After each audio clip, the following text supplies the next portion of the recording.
500,000 hunters are expected to wear their blaze orange this weekend. Minnesota's firearms deer season gets underway tomorrow. It is a long-standing Minnesota tradition. It runs through November 19th. The Minnesota DNR says the deer population has increased after a couple of mild winters. Thousands more like these three from Hugo arrive back happy tonight with something to show for their weekend. Hello, you deer slayer. Hey, what's going on? Oh, not much, sir. Watching the Gopher football game. Are you playing a game of cards? Last night we taught the boys some old hell and we played 6-5-4 and threes are free and stayed up way too late.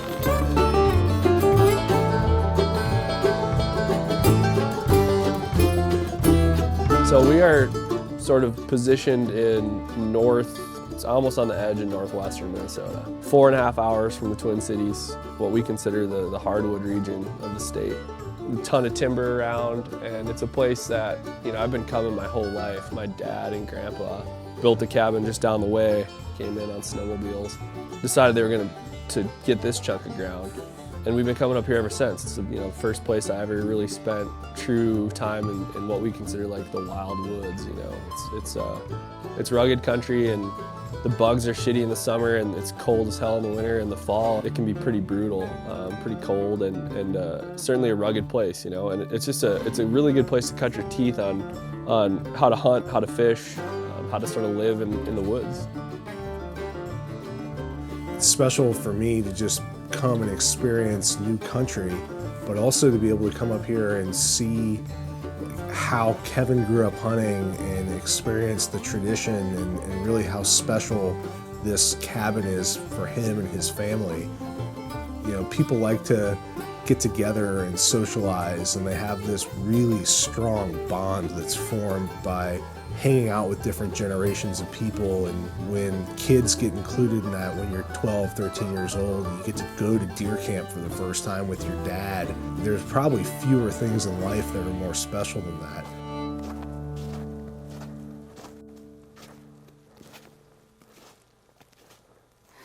There used to be an old stand right on this ridge. It's gone now, but sat there a lot when I was a kid.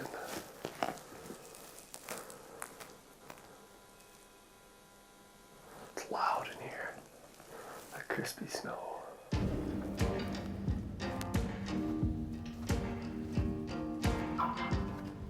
When I was a really, really young kid, I just remember that anticipation, before we got to go.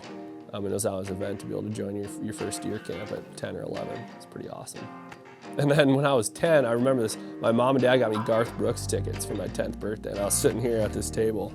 I remember opening that envelope and being like, holy shit, I'm going to Garth Brooks. And that was like the coolest thing ever, man. And that's like, I don't have a lot of like really crystal clear memories from when I was a little kid, but that's like one of them that stands out. Getting your first pocket knife here, shooting the first 410 22 combo over undergun for grouse. Just a lot of like pivotal events that sort of shaped me to who I am today started here, because of the people that took the time to really make it a part of our upbringing. So.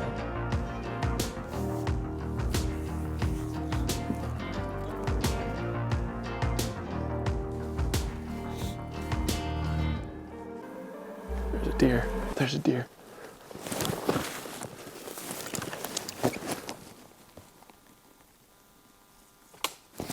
It's a doe running.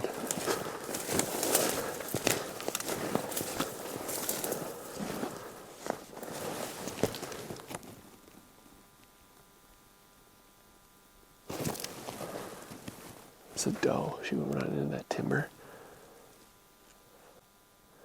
That's a long way away.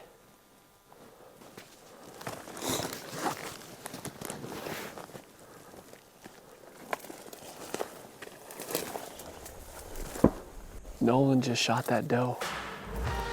That's how it works, man. She popped her head up, saw me, so she started trotting up that hill, and there was one gap I have to shoot through. So I dropped the backpack, grabbed the gun, and pulled up on her. She gave the old leg kick, so I think we got her pretty good. Nice. That was awesome, man. That's just how you draw it up. The old Minnesota, the push and pull. Exactly.